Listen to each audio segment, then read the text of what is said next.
I mean, you remember Sean and Rebecca and their guinea pig problems.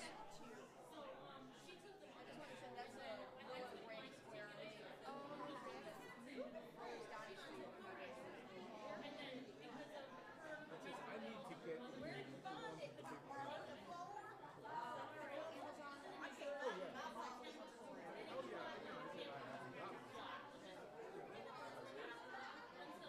that's not high on my list. Gee, I want. I tried getting these things that slip on my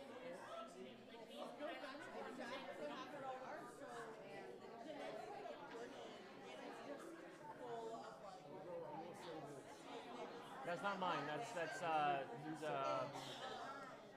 is it? Was that yours? I'm so sorry. My heart's here, so I wear my heart on my sleeve. One night, Isaiah was playing the mic. I did. I was sitting there playing it's a C harp. I can pick all that up. Fell apart in my hand. I could have picked it up. It was on the chair. That's all. I can move. You can. You never played this? It isn't easy. Did you find? Oh, you found it. Yes. Right where I left. Beautiful. Yeah. It only has a couple of little stitches of green. So you end up keeping that. I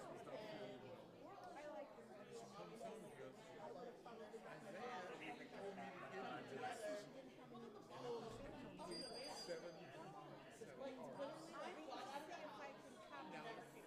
They were like a hodgepodge of different brands. They were all either corner. Or maybe she'll give me better direction. It would be nice. She's still there or she They were great. Oh, yeah. One of the guys who was at the open mic and he said, yeah, I can write it down for you. I'll pass it to you. Great. Probably have to test my book. you play well, but you need better players. Some great So, Isaiah, what are your plans for noodling? Give me a happy key.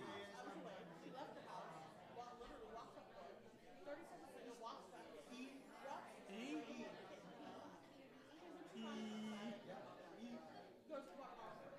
you have perfect pitch? No. Although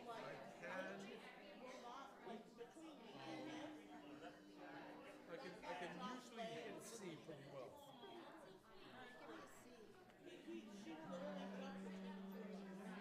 Because I play flute. And you always assume that flute is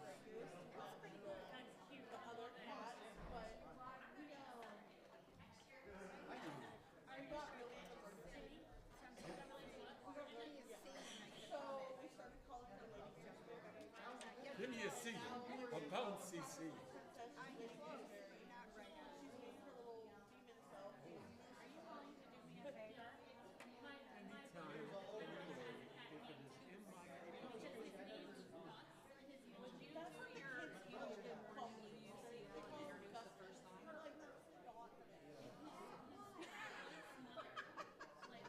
You're better at getting people's attention.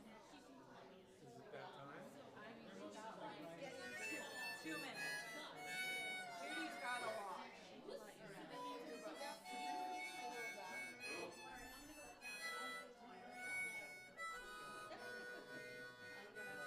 I'm not going to sit in the front. I will sit over there. That's my E harmonic.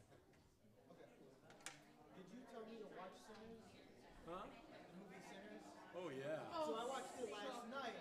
Oh my. Watch that movie? I didn't know nothing. I didn't either. All I heard, Becca just kept saying, "You got to watch this movie." That movie was. It was cool because the twins' name was Smoke Static. Smoke said, "Yeah." But to me, I like the movie. The switch up is what made it great because it's like they're vamps. But the scene in the juke joint when they they introduced the guitar player, and Jimi Hendrix says, like, That was beautiful. We got less than a minute.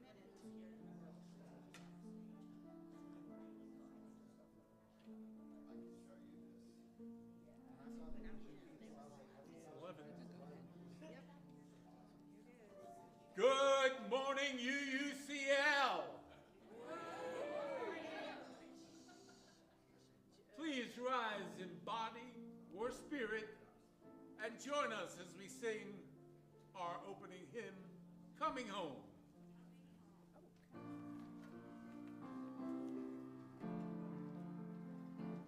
I return to myself, here where I belong, and coming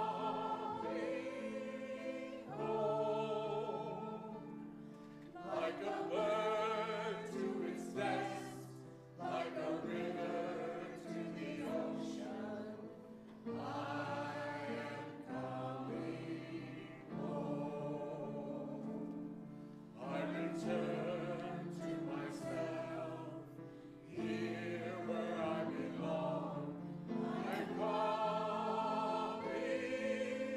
home, like a bird to its nest, like a river to the ocean.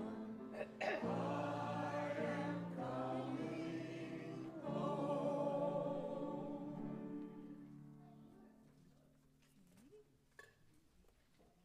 Thank you, Joshua, for our exuberant good morning.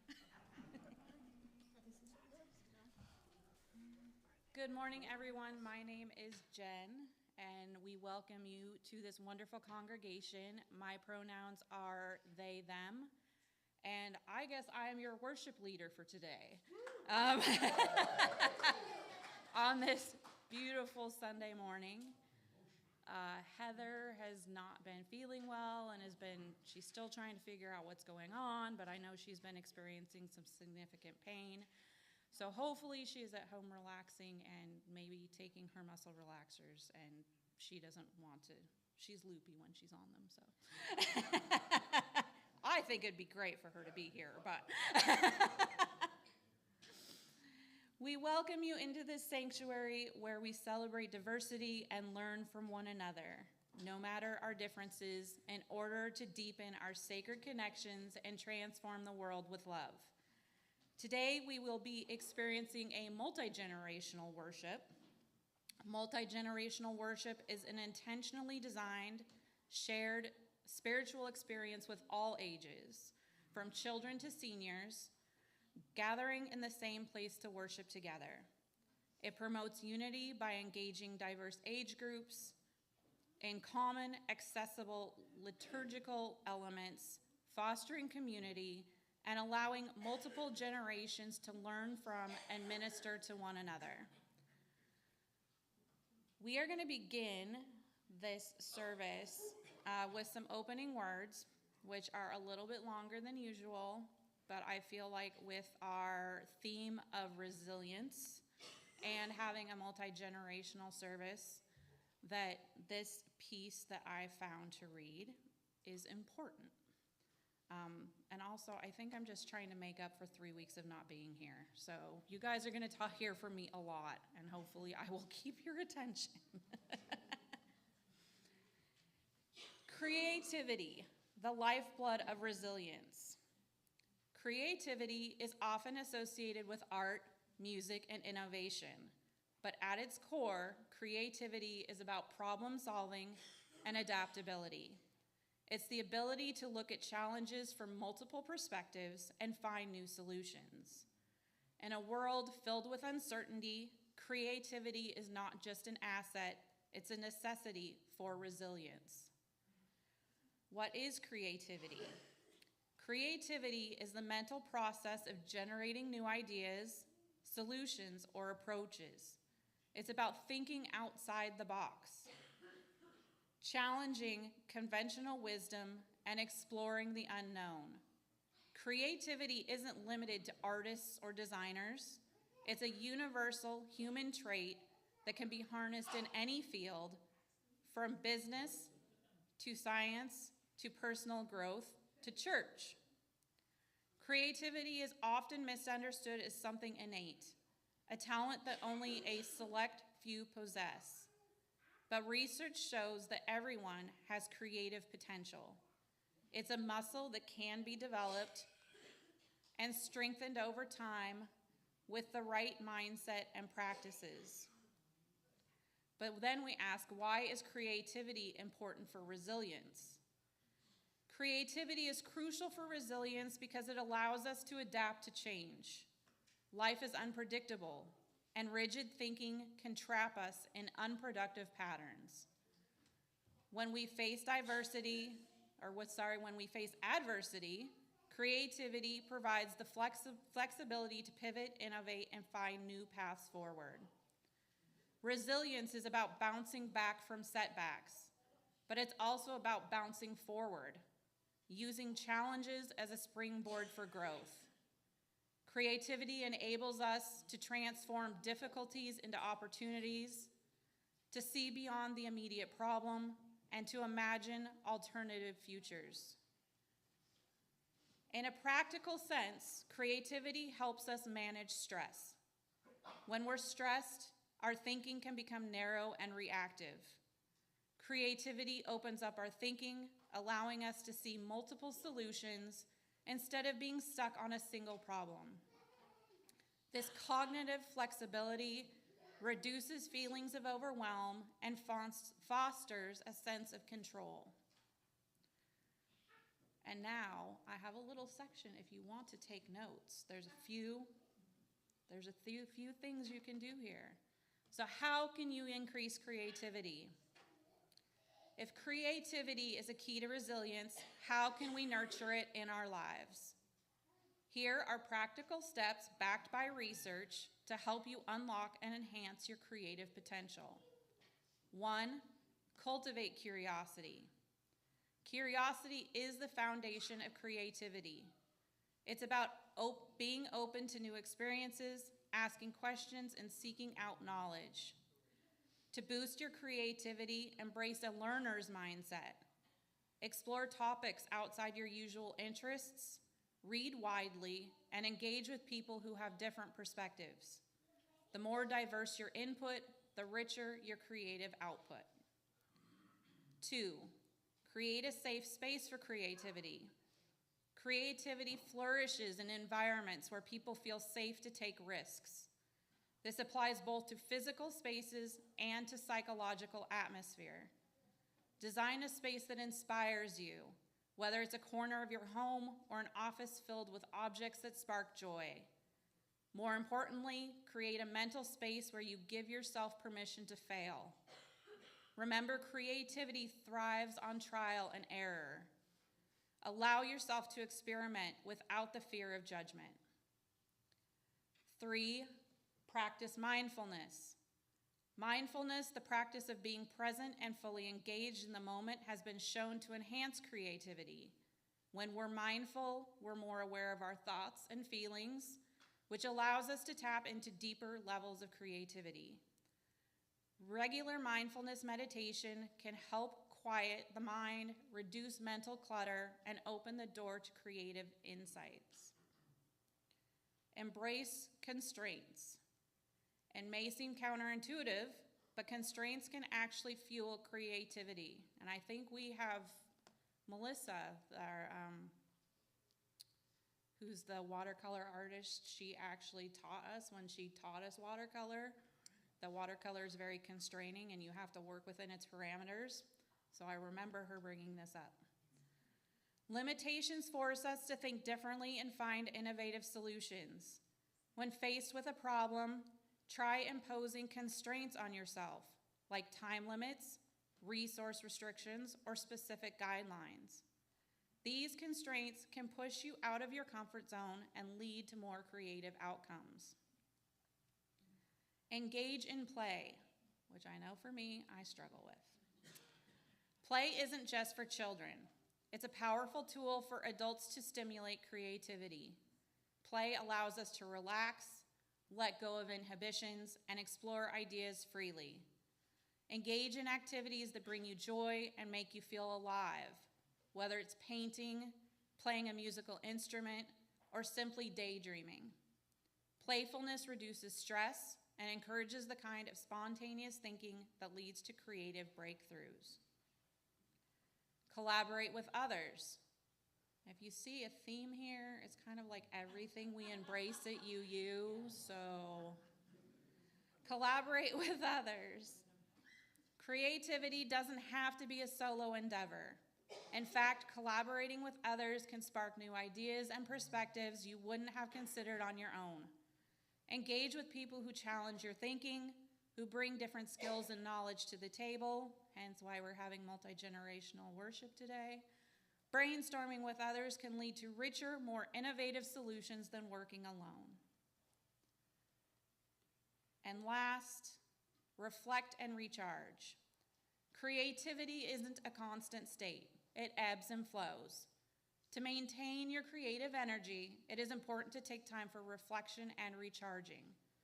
After a period of intense creative work, step back and give your mind a break. Go for a walk, engage in a different activity, or simply rest. This downtime allows your brain to process and incubate ideas, leading to new creative insights when you return to your work. And conclusion. Creativity is a vital component of resilience. It empowers us to navigate life's challenges with flexibility and innovation. By cultivating creativity, we not only enhance our ability to adapt, but also enrich our lives with new possibilities. Remember, creativity is not just about coming up with new ideas. It's about seeing the world with fresh eyes and having the courage to explore the unknown. In doing so, we build the resilience to thrive, no matter what life throws our way. And this was an article that I found on, I'll get there in a second, the Resilience Institute website. They have a lot of different articles about how to foster creativity and different things you can do.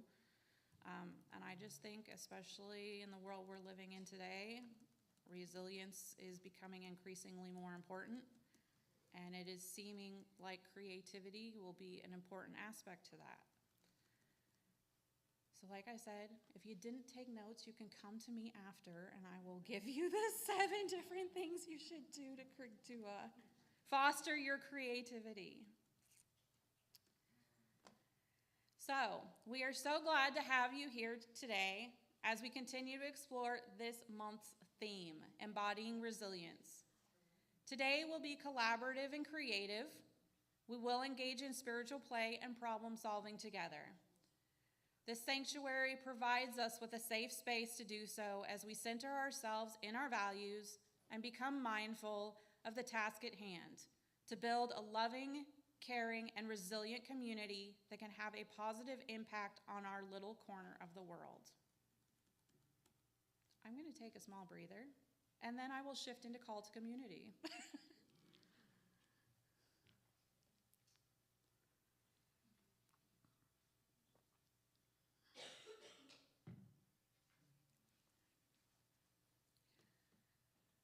Love plus connection equals transformation.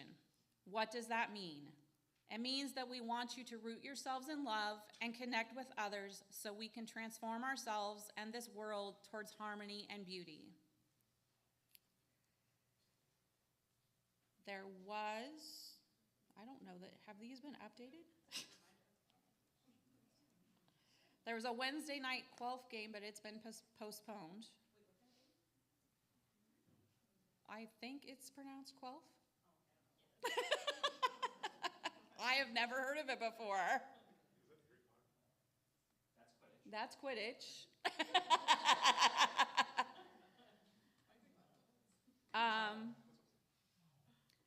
There is no interfaith potluck picnic today. It has been postponed, but we do not know when yet. It seems the flu and other viruses are going around. I can attest. It's been in my family. And we'll wait for our Episcopalian friend to recover before we schedule something. Thank you, Adam. Thank you for your understanding. We have a UUCL workday coming up. Please join the UUCL Buildings and Grounds team on Saturday, February 28th, 8 a.m. to 1 p.m. We will be working on hanging speakers, cleaning chairs, tidying the landscaping, trimming hedges, pressure washing, and other indoor and outdoor activities. Remember to wear closed-toed shoes and bring a water bottle. We might also be cleaning out the shed. Then we have Save the Date, UUCL Yard Sale, Saturday, March 21st, 8 a.m. to noon. Collect your items now, and you can deliver your donations here on the week of March 15th. And we do not have an order of service today, but our e-newsletter will come out tomorrow. So make sure, because it's published on Mondays around noon, make sure to read that and check for any more information or other events that I might have missed announcing today. So, who would, oh, Joshua. Just want to remind everyone, in case you haven't signed up, didn't know about it, only 13 days till the dog party. If you need more information about the dog party, come see me. You can't miss me. I'm the big fuzzy one. And I intend for it to be in the newsletter tomorrow. My better half. Actually, she's my better three-quarters.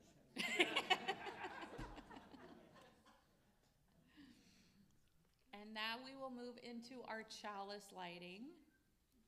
The flaming chalice is a symbol of this Unitarian Universalist faith.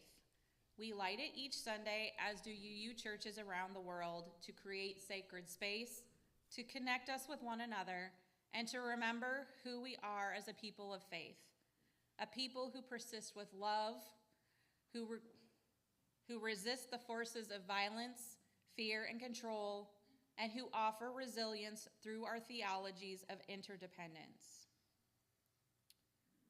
As we light our chalice today, let us recite together the declaration and the covenant we make to ensure that our shared Unitarian Universalist value of pluralism lights up the world. Breath. We celebrate that we are all sacred beings, diverse in culture, experience, and theology. We covenant to learn from one another in our free and responsible search for truth and meaning. We embrace our differences and commonalities with love, curiosity, and respect. Sage, would you please do us the honor of lighting our chalice?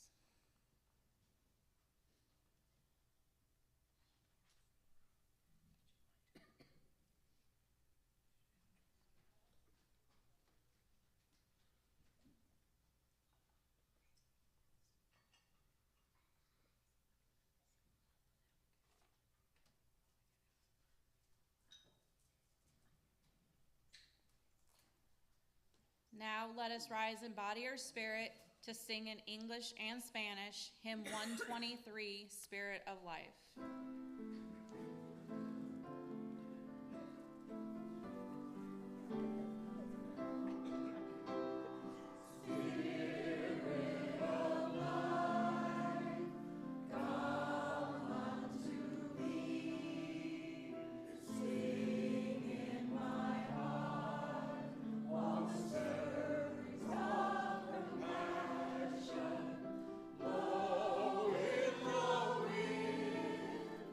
Rise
thank you all. I also just wanted to add, I have not been here for 3 weeks because I have had to go out of town every weekend, but it really makes me happy and smile to see so many new faces in here. So thank you all. And now I want to invite children and the young at heart to come forward for a message for all ages with Melissa. Morning, everyone. I think we are, all right, we're all here. So, we have a story today that relates to what we're doing in the rest of the service. How many people remember New Year's? You guys remember New Year's? When was that? Like the New Year? Yeah. Do you want me to hold it? All right, so what day was New Year's? January. January 1st, exactly right. But did y'all know not everybody in the world celebrates New Year's at the same time? There's a huge part of the world. Look at this for just a minute here. So this whole part, thank you, Petra. This whole part here is North America, South America, that's where we are. But around over here, China is a very big country.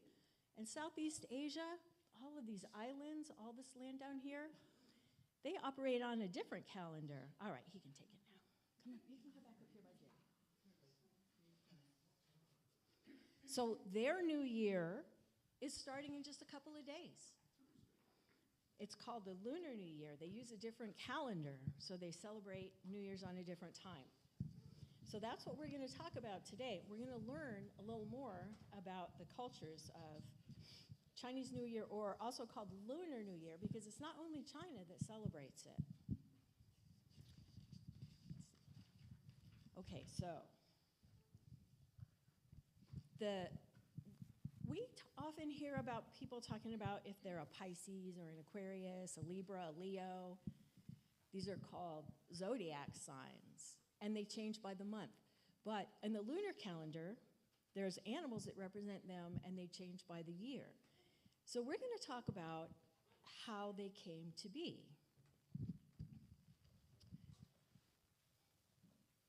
Long, long ago, there was an emperor called the Jade Emperor. He was kind of the ruler of heaven. He was a kind ruler, and he wanted a way to help everybody remember time. Do you guys know, if you think about it, there was a time when there was no clocks, no watches. How did people know how old they were? How did they know how many years went by? So the Jade Emperor came up with an idea. He was going to name some years by the first 12 animals to reach his palace in a great race.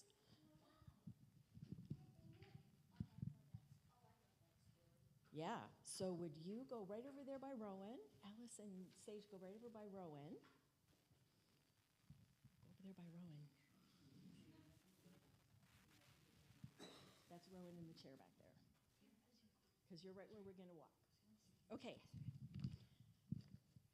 All the animals were excited and lined up at the riverbank early in the morning to begin the race. They had to cross a big, wide, fast river, and not every animal knew how to swim. Rat was very clever, but so small he couldn't swim well. He asked the strong ox to carry him on his back. Okay, those two come together. Okay, come across. Go up in the front of the river. There you go. Walk. People out here and the kids down here.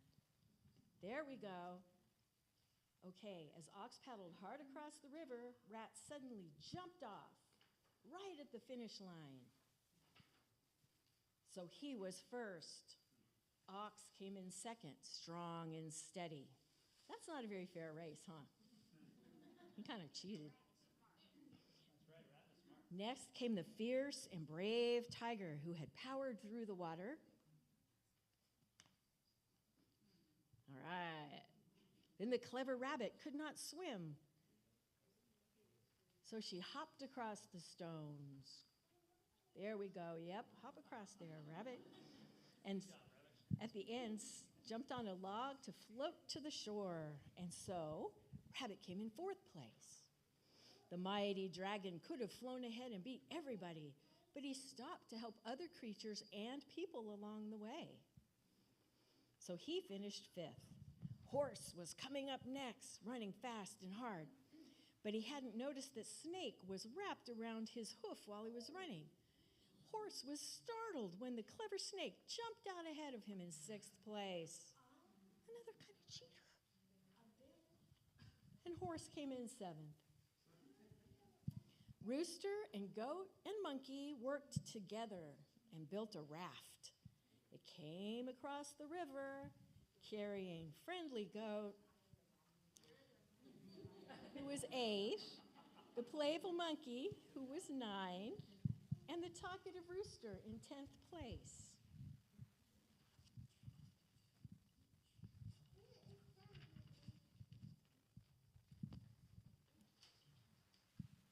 Then Dog, who is a great swimmer, came in. But why was he 11th? Because he stopped to splash and play in the river. I think you might be our dog, Arlo. I think you would stop to play in the river. You think so? Yeah, we think so. And finally, finally, Pig came in 12th. The Jade Emperor wondered, why were you so late, little pig? Well, he stopped to have a little lunch, and then he was eating and made him sleepy, so he stopped to take a little nap. That sounds a little like me. He ended up in 12th place. So that's the story of how the years got assigned to different animals. So some of them were good, some of them were naughty. Did some of them work together? Yeah. Do you think that helped them? No? Yeah, we think that helped. Okay, so today, we're not going to leave like we usually do. We're going to stay here, and we're going to have another activity with the grown-ups in a little while. But we have some fun activities to do in the back till we're ready for that. So let's all go to the back of the room. Thanks, everybody.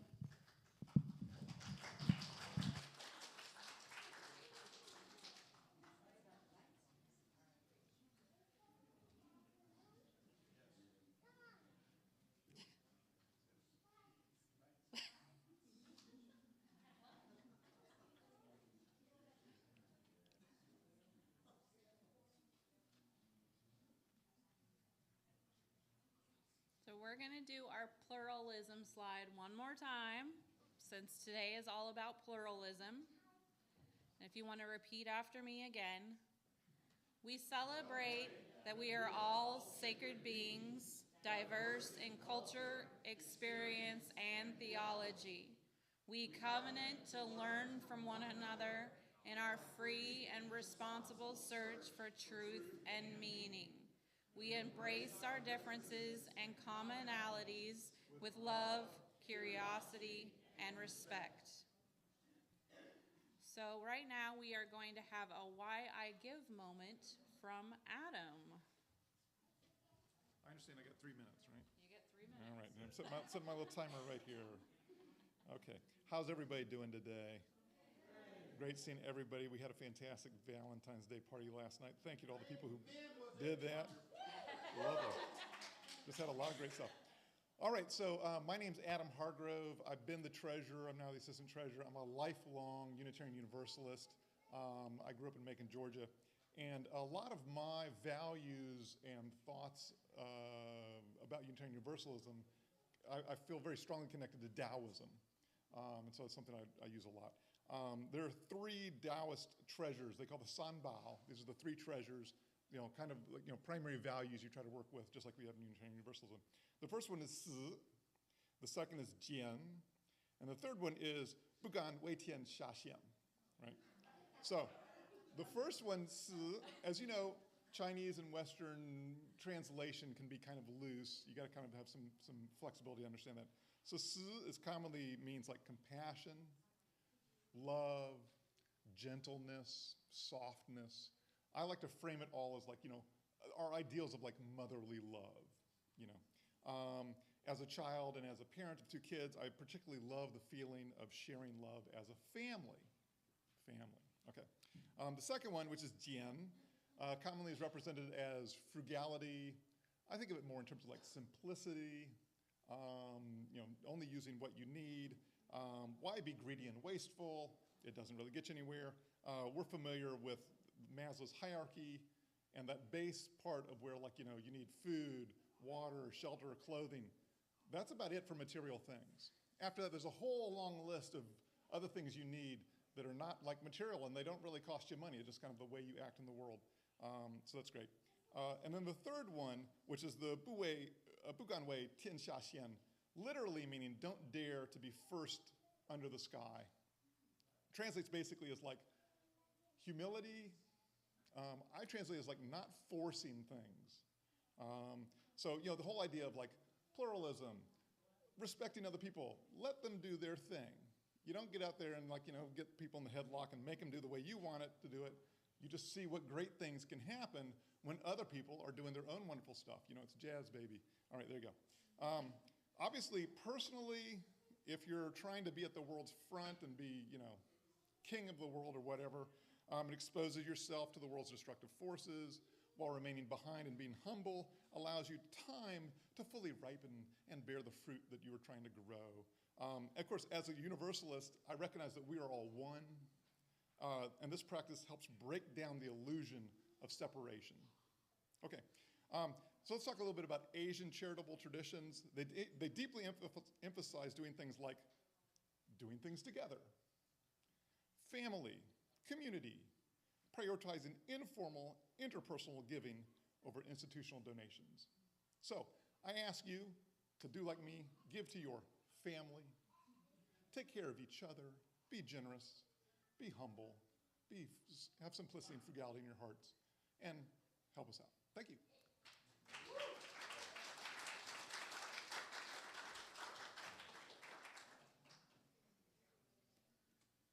Thank you, Adam. And on that note, we're going to move into sharing of abundance. Here we gather, tucked back in this friendly neighborhood between the beautiful tall pines. We are a small church with big aspirations. We can achieve those aspirations if everyone gives of their time, talents, and treasures. Our shared Unitarian Universalist value of generosity calls us to be faithful UUs by covenanting with one another to freely and compassionately share our presence and resources. This is a time in our worship service when we are given the opportunity to share. Today we will be sharing the plate with ACLU. And Sherry, would you like to come up and say something about ACLU, or would you like to stand there and say something about ACLU? No, sorry. I did send out an email to everyone who I have their email, and we voted on it, and it was between the Florida ACLU and the local NAACP chapter. For this month, the Florida ACLU got the most votes, but the board approved both, so we're going to share the plate with the NAACP as well. But they do have the Florida ACLU has a racial justice program, and since our theme this month with the Social Justice Committee is standing with our brothers and sisters of color, and in January we marched in the Martin Luther King Jr. Parade, we thought that would be a good partner to take up with. So we'll find out more how they actually use the money in the Florida ACL, but it's mostly for the legal work and the advocacy. They're constantly fighting. They're very busy under the current administration, fighting against a lot of things that we hold dear in our values in the courts. And so we're actually getting some victories, and so we thought we'd give them a little support in that way. Thank you, Sherry. And is it correct, is 50% of cash put in the plate? Okay, so today we are sharing the plate with Florida ACLU, and 50% of all cash put in the plate will be given to them. So consider that when you are putting your treasures in the plate. And now our ushers will pass our plates.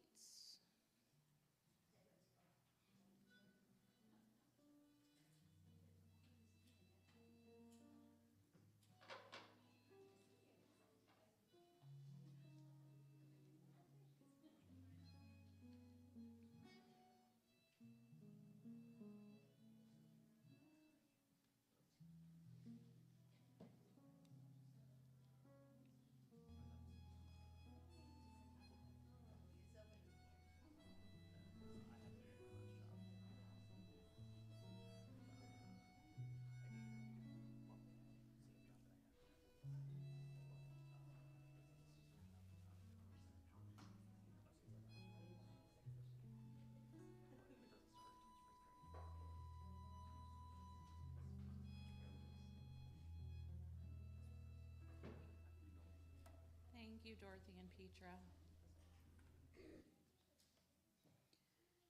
And now we are going to take time to light our healing candle. Emily, would you please light our healing candle for us today?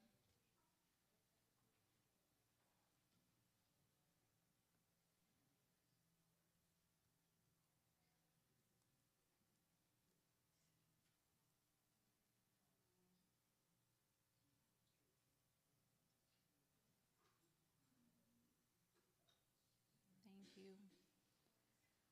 Spirit of life and love, remind us that healing starts with us. As we engage in spiritual play together today, let us be mindful of the healing powers that each one of us has access to. Guide us towards bringing those powers into our interactions with one another right here, right now. Imbue us with love and care and grace. May it be so.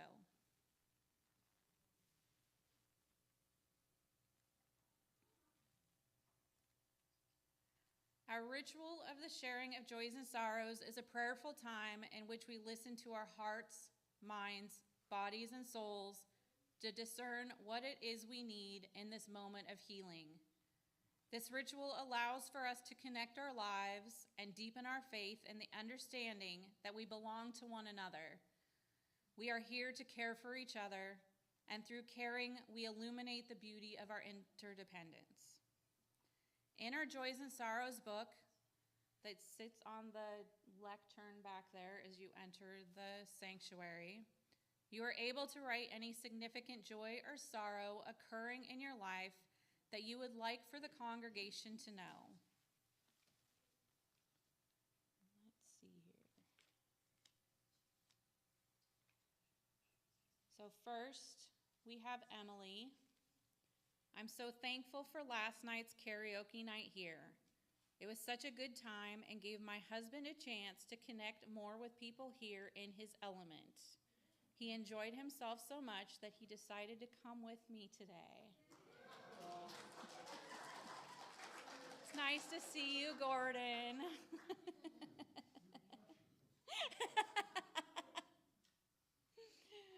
From Crystal. She's excited to go to Seattle next week. Yay, my home state! For Wintergrass Music Festival. I hope you enjoy your time there. Seattle's awesome.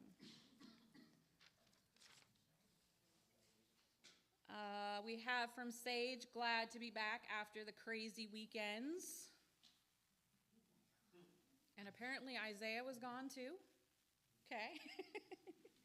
Isaiah's also glad to be back.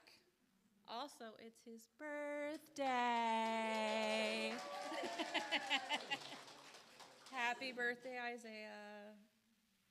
And I wrote in here because I'm not used to being the whole worship leader thing.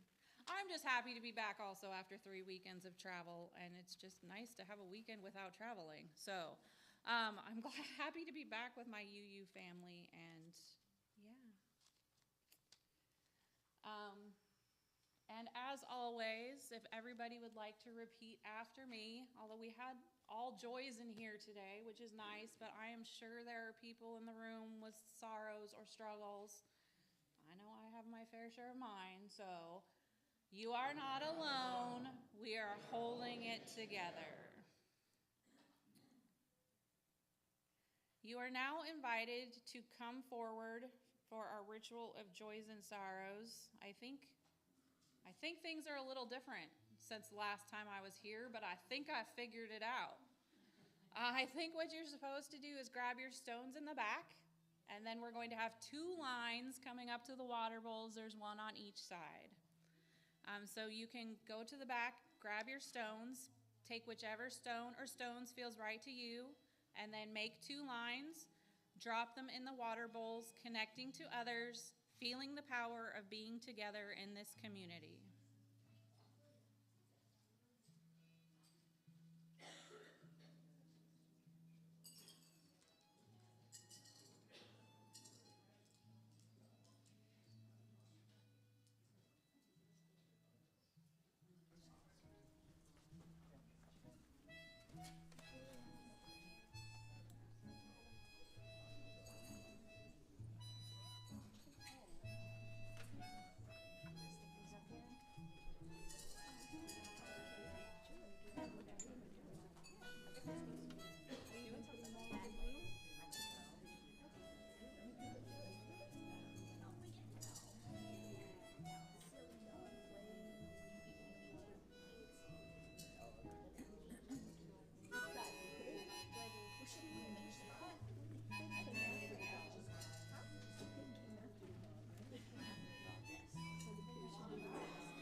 It's done by years, right? Yeah, It's like, if you look at, is 11, and I think is 12. yes. All right, so we started over there because that's the rat mix, I think. Wait.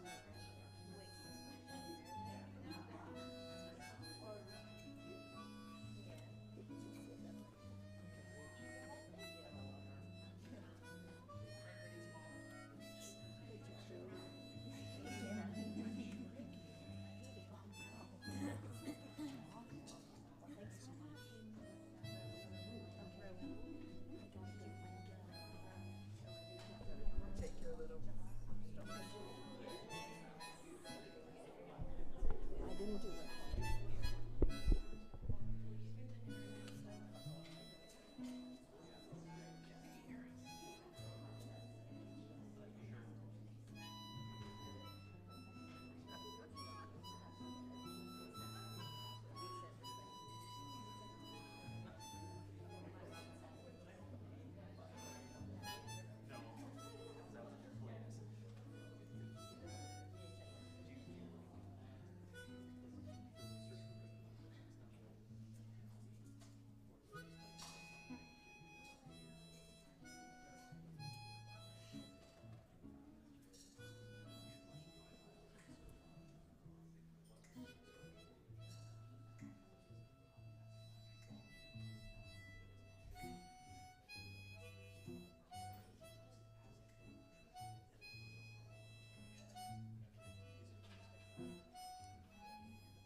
I also want to thank everybody who may be watching us on any of our platforms online. We put a stone in the bowl for all of you.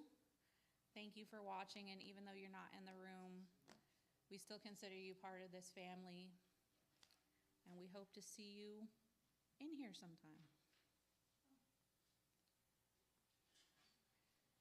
So now we are going to sing a hymn. We Will Carry Each Other, composed by Soren Ostenfeld.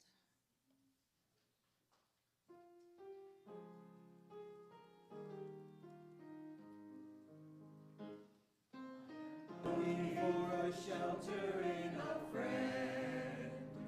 We can build a beginning, but I do not know the end.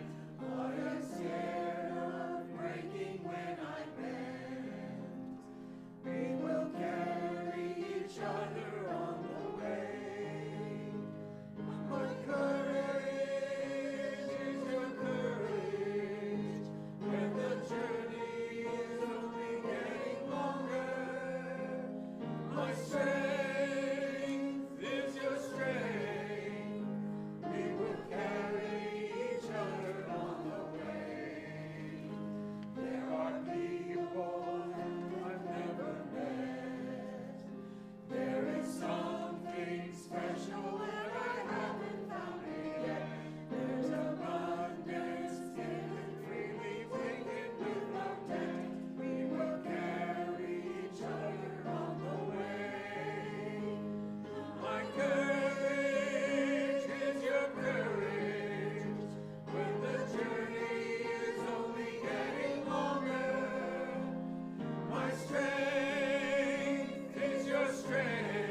So now we're going to do a little centering before our multi-generational service. We're going to go and talk about multi-general resilience theory. And that refers to the introduction Heather wrote for the activity we're going to do next. But we've already had a lot of reading, and I've had a lot of talking. And it talks about things like protective counter mechanism to intergenerational trauma.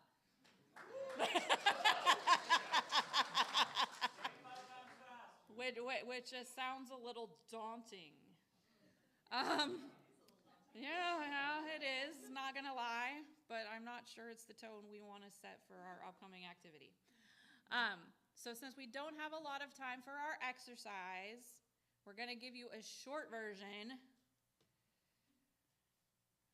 And if you find the short version interesting and it sets your heart aflutter, please follow up with Heather when she's feeling better.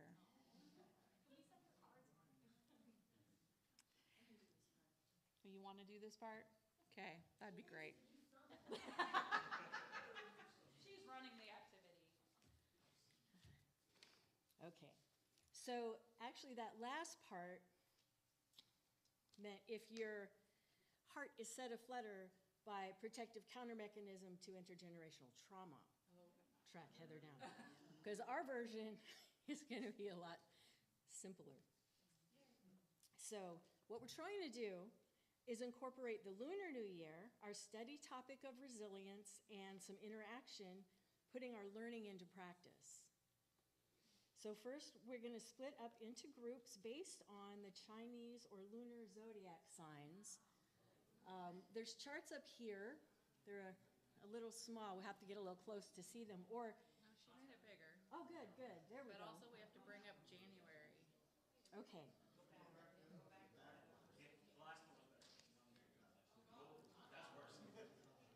Yeah, that one's a little one. All right. There we go. Now, I want to point out two things. One is this is a different calendar. So if you're born in January before the 21st, you're probably the previous year. Because the year doesn't change until like late January or February. Call it the lunar calendar because it's affected by both the sun and the moon. So that's why it changes, just like Easter. The schedule of Easter is affected by the moon. So that's why that date changes every year. And as with all things UU, you don't have to agree with the ideas to learn from them, and it's perfectly okay not to believe in it, but we're going to explore together. And keep in mind, getting in groups is just the first part of this activity. So here's the other thing we're going to do. You'll see we've got the little posters around the room in numerical order. So we start here with rat, ox, and move around the room. That should help narrow it down once you figure out which one you are. So let's start by just finding what your year is and going to your group. We're just going to kind of see who's in your group, who's in your same year. And we'll have a little conversation about our characteristics.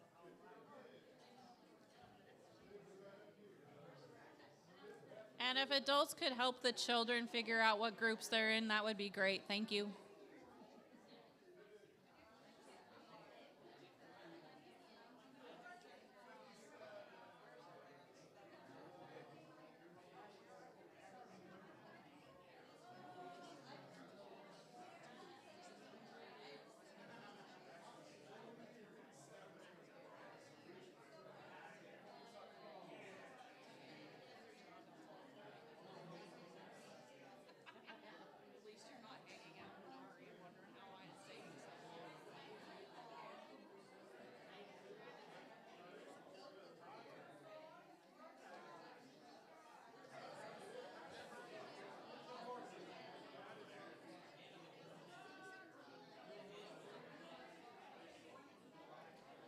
And if for whatever reason with our people, if you find yourself being the only one in a group, feel free to join like the nearest animal, just so you're in a group.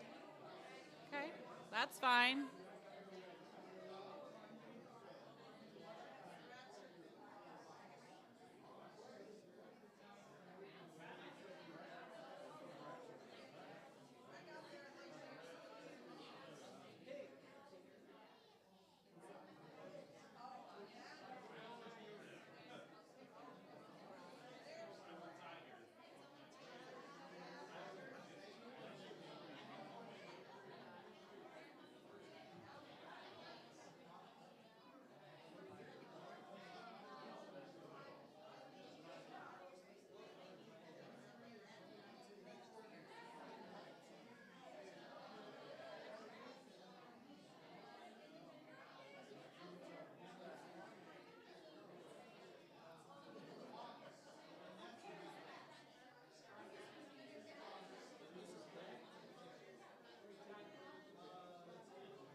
Has everybody found their groups?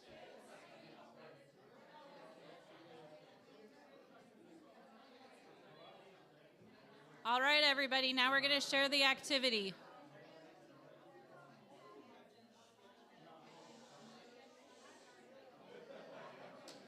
Hello.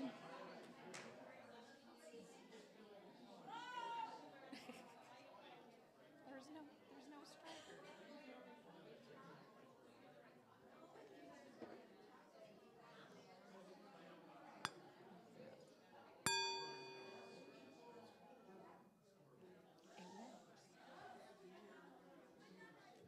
All right, everybody. All right, good job, everybody.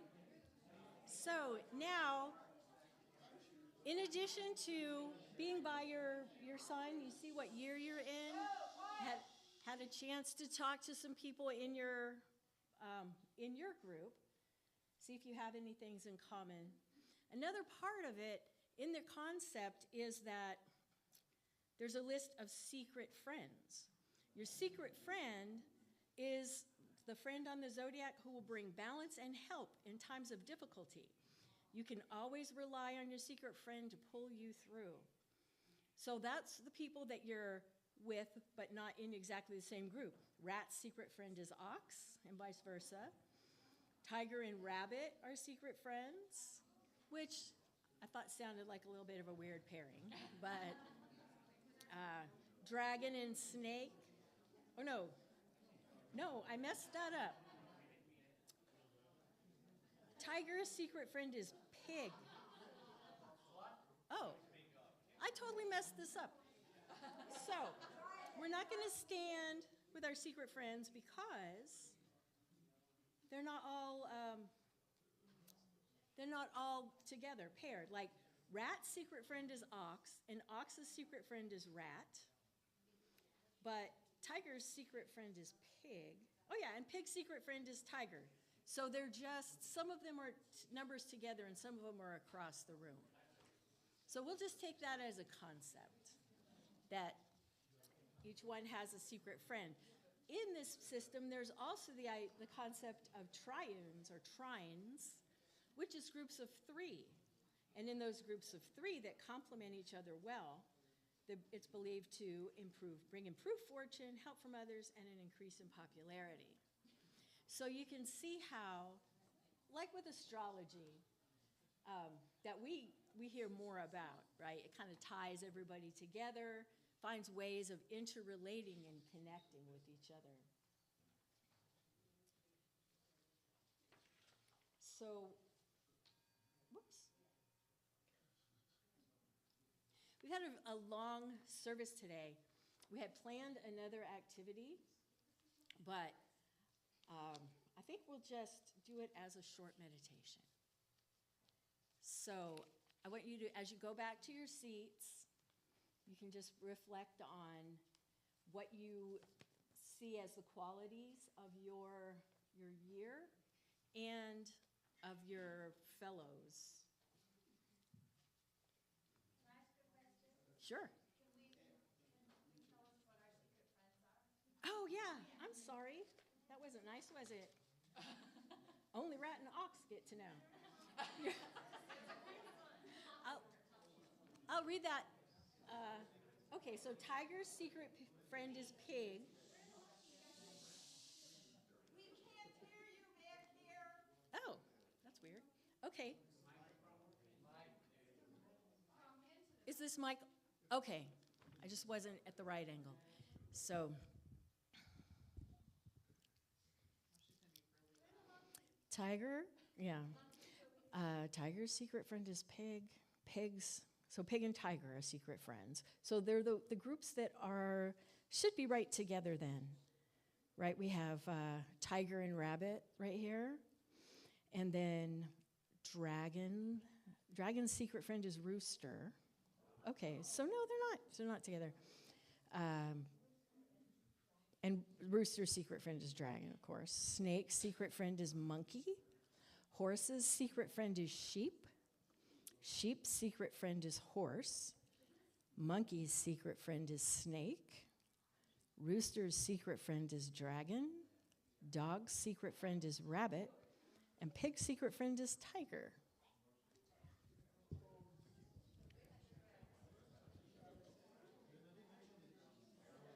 you have a question? Yeah, now you can go ahead and go back to your seats.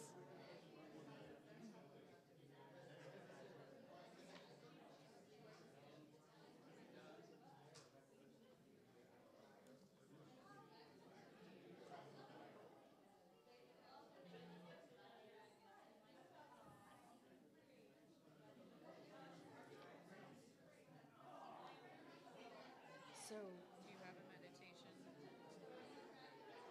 guide them through? Because we could do, I could do a guided meditation and it just talks about branches, trunk, roots. It's going to be like 2 minutes. yeah, we'll just read this then. Okay.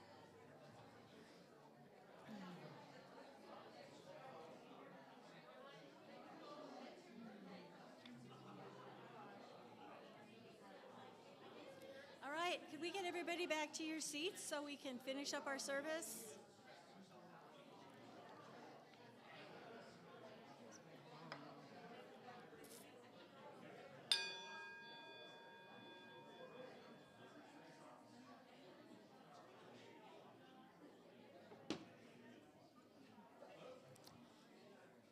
I'm very aware that it's noontime and the kids get hungry. No, nobody needs to hop.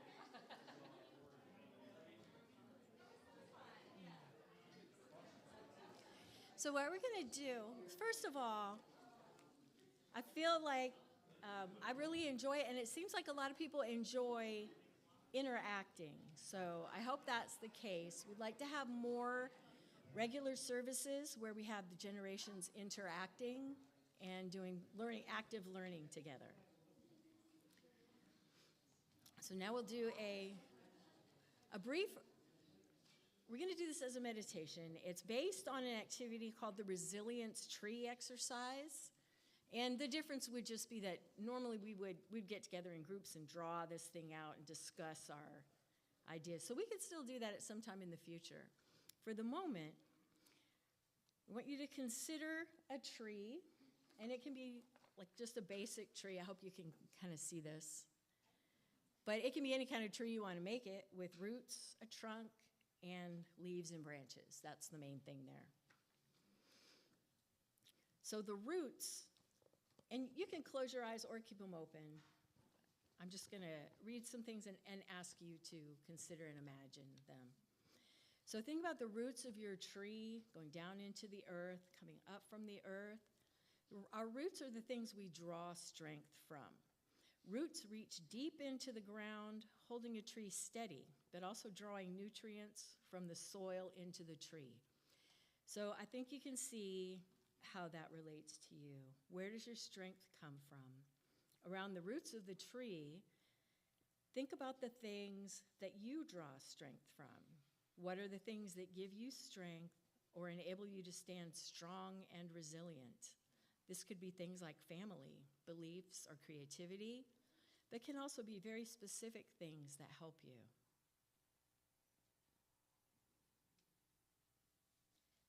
And then we move up the tree to the trunk. In the trunk of the tree, these are your values, the things that are important to you. The trunk also holds the shape of the tree. This is what our values do for us. Your values are things in this model which motivate you or help shape your decisions. We talk about values here a lot in respect to UU values. A lot of us will have the same or similar values as our personal values. Maybe you believe in kindness, fair play, equality. Maybe you're motivated by relationships or by core ideas that you hold to. These shape you, just as the trunk shapes the tree.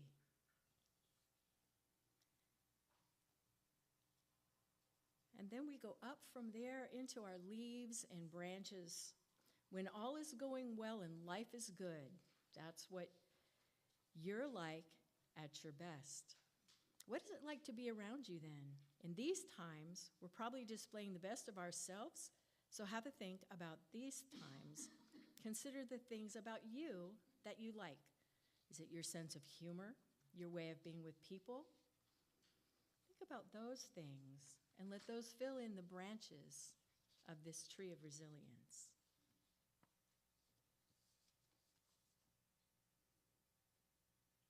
Thank you. And with that, Jen will take back over. Thank you, Melissa. You bet. And we did hand out poster boards, so if anybody who has it wants to go home and draw their tree, they can, or if they want to pass it to somebody else who wants to draw a tree, please feel free to do so.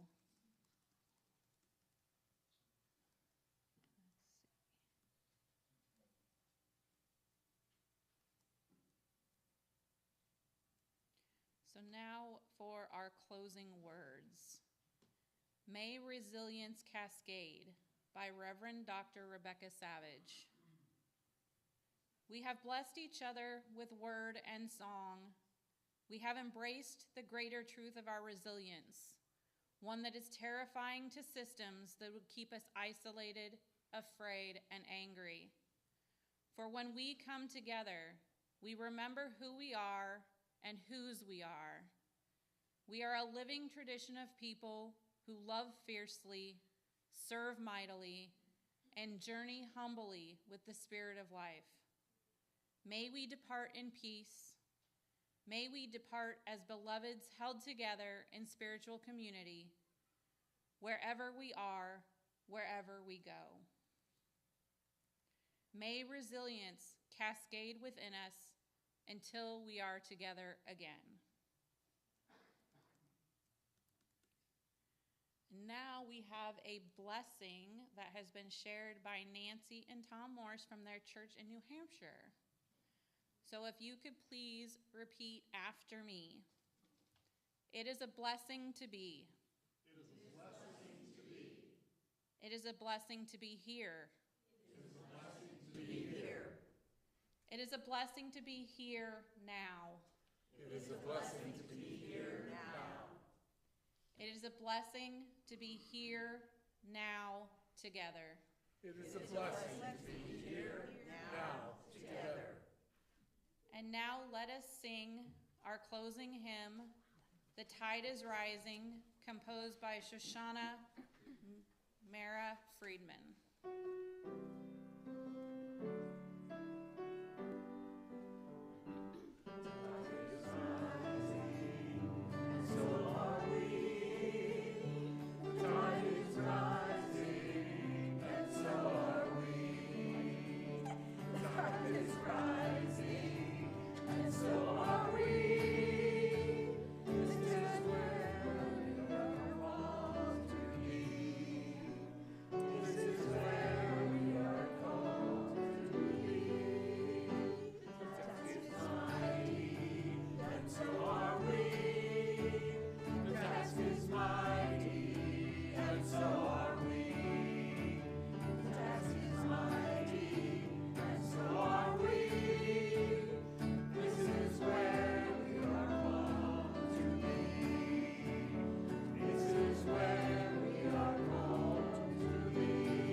Would you be willing to extinguish our chalice?